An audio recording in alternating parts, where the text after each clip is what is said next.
Welcome back, everybody. Thursday morning edition of Hot Mike rolls on.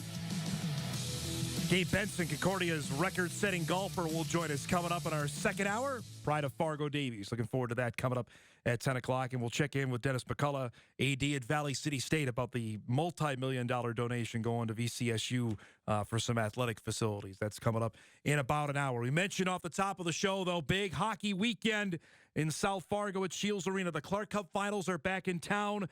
Game 1 tomorrow night with the record-setting year of the Fargo Force continues.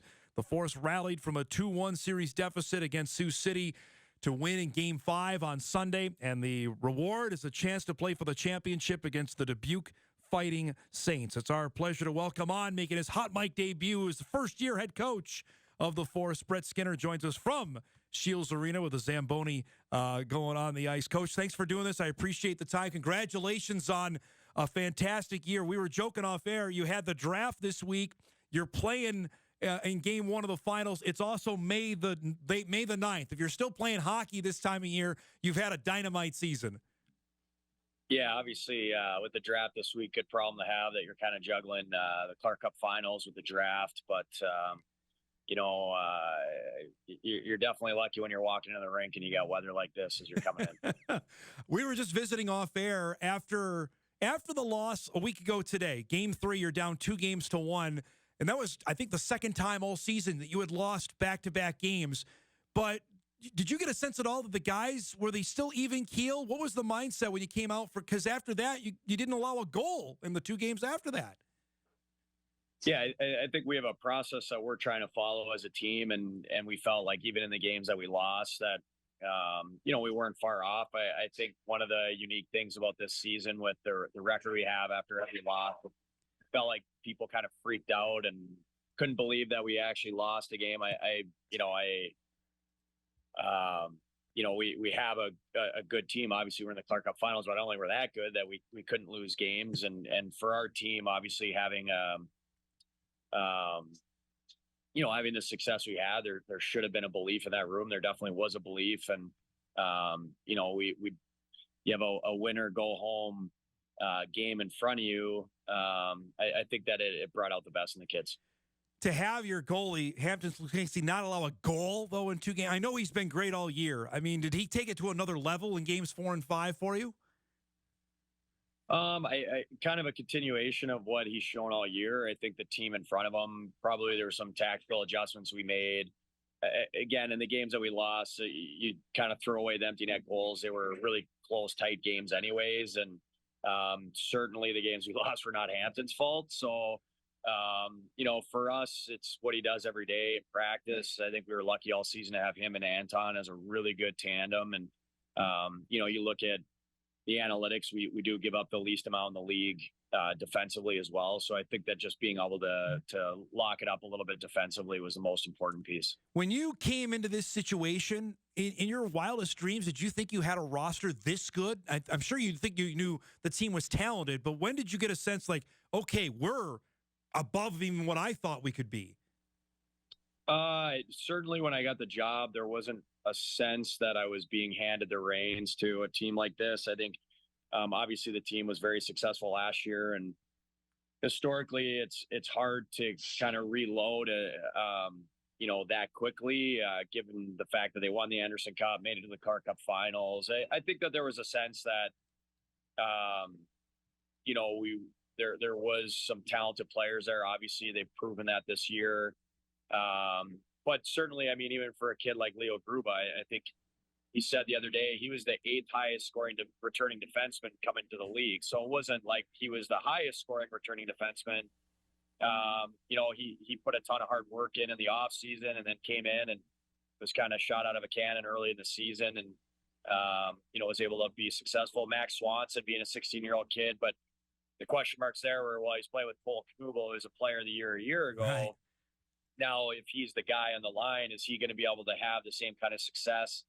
And I think just even for him, to be able to come in and be better than he was a year ago, numbers wise even, and really take a step. There's always question marks with him. Well, he's just a passer. Well, he scores 26 goals, I think, this year. It was pretty impressive to watch. A kid like Zam Plot, obviously had a very good season when I got the job. I think he had 32 or 34 points a year ago. There wasn't like, hey, this kid's good. I think that there was the possibility, but now to be reflecting on back to when you got the job, there certainly wasn't, for most of these kids, like, hey, you're getting handed the keys to the castle here, and this is going to be a record-setting year. So impressive to watch, especially with the being behind the scenes, seeing the hard work of the kids for sure. I know you've been asked a ton about Max Swanson, and clearly with his next step, what can he do at the next level in college? What translates really well for him to be a successful college player in your estimation? Well, Swanee's a very unique player. Obviously, everybody talks about the size. He's an undersized player. I think he went to the World Junior A's this year and broke the assist record there. As a 16-year-old, put up close to a point per game, just under this year. Almost leading the league in scoring. His offense is going to translate to the next level, and it's his sense, his brain, his vision, his ability to play at different speeds. I think that there's going to be a lot of players in North Dakota that are knocking on the coach's door in the fall, asking if they can get the Swanson kid on his line. And not only that, he'll find different ways to have an impact on the game. If he's not playing with the best players, he'll make the players that are around him better. And he's very strong defensively still, and he can play all situations. So he's going to be a really, really good college player. We mentioned, we were talking off air, you get to this point of the year, you know you're going to play a good team. Tell us about the matchup with Dubuque. What stands out and can give you guys maybe some fits here starting tomorrow night? Well, they're going to want to possess the puck and play in the offensive zone. They're a very offensively gifted team. They're built around puck movement, puck possession.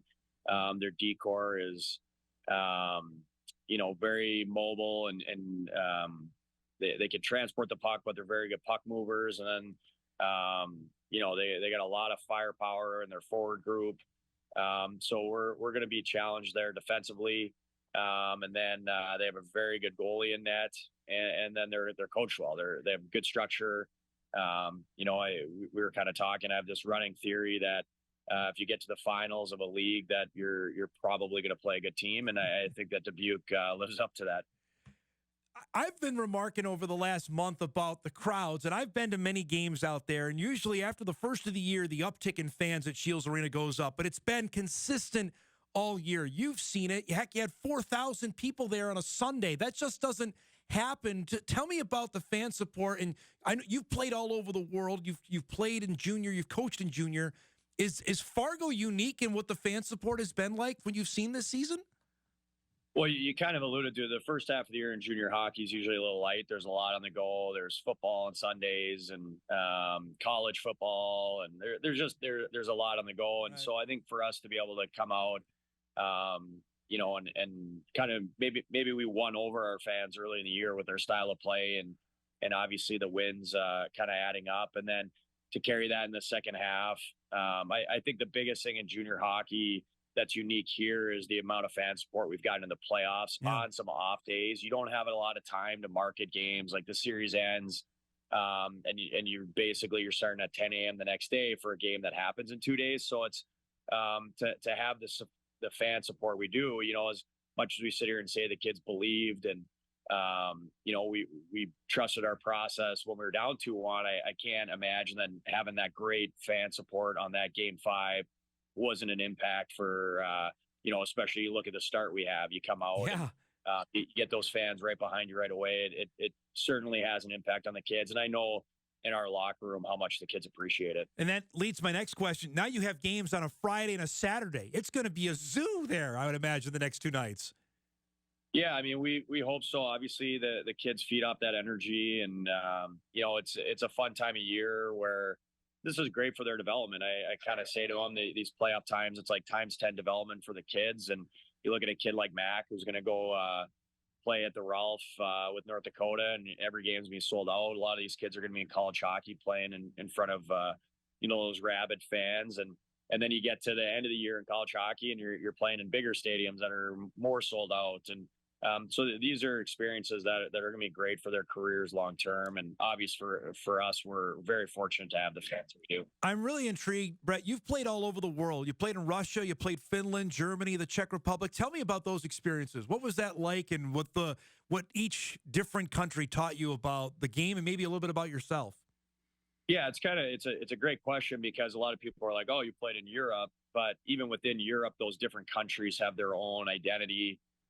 You go from Finland to Sweden, even in 1 year. The one thing over there is obviously probably people are more aware of the soccer crowds with the fan sections. It is very similar at hockey games. You have, in college, you have the student section. They have their fan section there, and they're standing the whole game. They're chanting. They're banging on the drums. They got the flags and kind of the scarves that they hold up after goals, and it's pretty cool. It's an environment that the team that I played on in Germany wasn't the greatest arena in the league, but it was regarded as one of the better fan sections, and they're standing chanting the whole game, and it was fun. I mean, it was obviously like, even talking about going to Europe and then to Russia. I mean, Russia was definitely very different, and the hockey was very good. It's the KHL is probably the second best league to the NHL, but lifestyle wise, drastically different. You could pull the string on me here and I could go for an hour with Russian stories, but I love it. yeah, it was definitely something that I reflect on now as just unbelievable experiences that I was lucky to experience. And then not only that, even getting into coaching, now you have these European kids that come over and I can relate to them a little bit better. So certainly something I was very fortunate to be a part of. I am intrigued. So I'm going to ask a follow-up. Travel in Russia, what was that like? I mean, going all over. I'm just curious on the KHL travel situation. So there's 8 time zones in the country of Russia. Man. And I was on the very far east of Russia. So even within our conference, the closest team to us was a 4-hour flight at that time. So but anytime we went out of conference, we would fly to Moscow and then bus from there. So that was an 8-hour flight. So we would charter within our conference, but then we would take a commercial flight to Moscow, because otherwise we'd have to stop for gas too much. So, I mean, it's it's crazy. But then you think about the time zone change. You have a game against St. Petersburg at 7:00. It's 3:00 in the morning for your body, So, you get to the third period. We had, I think, the third best home record in the league, but we had the worst road record in the league because the time just too much to overcome. And we actually would stay a lot of times when we were back in Khabarovsk, we would stay on Moscow time. So we'd practice at like 5 PM, and guys would try to sleep on Moscow time. And it was crazy. And the one thing that's really underrated is, like, if you go to Germany or Finland, Sweden, a lot of people speak English. I went to the same restaurant for probably 90% of my meals, had the same waitress every day. We never said a word to each other. She didn't speak a word of English. And then I'd have a menu that was in English, and I'd be like, yeah, I want this, but she wouldn't know what I'm pointing at. So, I'd order, a pasta dish, and all of a sudden the chicken with rice comes out. And, what are you going to do? You're going to you're going to go complain. No one speaks English. So you just kind of ate it, and you'd order a steak, it would come out rare or medium rare, and I like it medium. And what was I going to do? Go complain to the chef? He doesn't speak English. So it really kind of changed my dietary habits, where you just felt fortunate to have a meal in front of you. And you really, if you had any sort of picky habits, you got over that pretty quick over there. Would you do it again? Would you sign up and do it all over again? Yeah, I guess as I reflect on it, I kind of wish I had done it in opposite, because I went from North America, where, for me, I felt like I was on the cusp of being an NHLer, couldn't get over the hump. So you go to the second best league. I feel like if I had gone to Europe, built my way up to the Czech Republic, and then gone from the Czech Republic to Russia, it probably would have given me a little bit more of an understanding, a little bit more of a buffer. Obviously, when I was in Sweden, I had Marcus Naslin's my GM, who's a longtime Vancouver Canuck player. Peter Forsberg's your AGM. Ulf Samuelson's my head coach, a longtime NHL player. Everybody in the room spoke English. Ulf spoke English to the team. And then as I kind of moved along, like my last few years in the Czech Republic, my coach spoke Czech. It was an easier language to pick up than Russian, so I did pick up a little bit, and I was there longer. But if I'd had that buffer probably to go to Russia, it would have made it probably easier in retrospect. But just going straight from North America, cold turkey. And again, your perception is, hey, this is a great hockey league. I'm going to be playing against guys that could certainly be in the NHL, but especially the Russians have made a decision to be at home, or there's more players like me that were kind of on that bubble between being an everyday NHLer or not. But the culture shock was like, out of this world as far as the difference in your day-to-day life that probably made it more challenging than if I had gone in reverse order. But I certainly, it's no regrets on that one. That's got to be like a 2x4 to the head, right? To do that. Yeah. I mean, you get off the plane and it's everything, you know, like, I mean, like I said, I could be here for an hour telling just Russian stories alone. I had a coach fired 5 games in, never cleaned out his desk. I remember 2 months later, I was getting a coffee and he was just standing right next to me. And I'm just kind of looking at it. I'm like, what are you still doing here? The Christmas time, the coach that they had hired after him comes in, says something in Russian, and everyone's kind of looking around. And then the first guy came back in, he was coaching. So, I was like, I guess maybe he thought that he just kept hanging around, and he kind of Costanza it where he got fired. He just kept showing up. That's fantastic. It was, awesome. It was, everything. It was every day. You had to ask 10 times to get anything, so they knew that you really needed it. Internet in my apartment. Wow. Yeah, it was relentless as far as, the stories that you could tell on a daily basis. That's awesome. I have one last question. In your time in Sweden with working with Peter Forsberg, is the stamp everywhere of his goal at the Olympics? Is that everywhere in Sweden? So I played with Modo, which is where he's from. Yeah. That's like the legendary Swedish, like the small town. I mean, the goal, not so much, but for Forsberg, obviously a legend there. He came on, he was doing one of those, the Avs versus the Red Wings were doing an outdoor game. So they did one of those, whatever, all the guys. The alumni game? Yeah. Alumni game. Yep. And so, and he had the bad ankle injury. And those guys are all so competitive that even though they're doing an alumni game, he wanted to go out and show really well. So I was injured while I was there skating on my own. He's like, do you mind if I come out and skate with you? And I was like, of course, like, obviously. And I'm telling you, like, short of the ankle injury, like his puck skills, the way he shot it was like out of this world, how talented he was. And it was on it. Like, you could look at it two ways, like a little bit sad that the ankle injury cut his career short. But obviously really cool to be around, and I'd been with Naslund a little bit with Vancouver, to be around, have those guys there, talk about the difference between Russia, like how comfortable they made me feel. The Sedins are from there, they had a small little Italian restaurant that they own. Like, it was just a totally different feel. Both unbelievable people, and very fortunate to have been able to experience that. Obviously, as you reflect on your life, a historic place, in the hockey world. I could do this let's do this again this summer. I want to hear more Russian hockey stories. Can we make that work? Yeah. Can we do that? Yeah. I mean, you better book off a good chunk of your day. We'll do that, man. Thanks so much for the time. Good luck tomorrow night, and we'll do this again soon, okay? Yeah, I appreciate it. Thank you very much. Brett Skinner, head coach of the Fargo Force, joining us here this morning. Force and Dubuque coming up tomorrow night in Game 1 of the Clark Cup. That is awesome. I knew he played in Russia, and that is fantastic.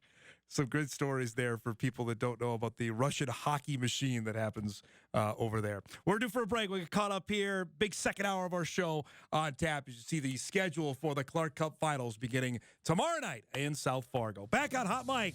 We roll on after this.